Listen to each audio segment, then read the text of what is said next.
3 giorni in Sicilia per la commissione parlamentare sull'uranio impoverito. Prima tappa il poligono di Tiro Drasi a Punta Bianca, candidata a riserva naturale, dove da 59 anni l'esercito addestra i suoi uomini.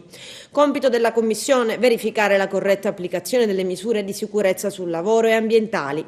La commissione ha discusso la possibilità di bonificare il mare di Frontelare di Drasi, che da 59 anni riceve i proiettili inquinanti provenienti dalle esercitazioni. Presente in prima linea Claudio Lombardo di Mare Amico Agrigento, che da anni chiede che venga trovato un posto più adeguato per le esercitazioni militari.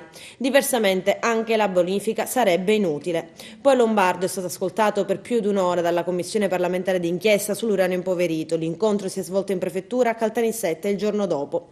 Abbiamo spiegato, dice Claudio Lombardo, come mai da oltre 20 anni la richiesta di istituzione della riserva di Punta Bianca giace ferma nei cassetti della regione siciliana, ma anche quali danni all'ambiente sono stati creati dopo oltre 59 anni di esercitazioni.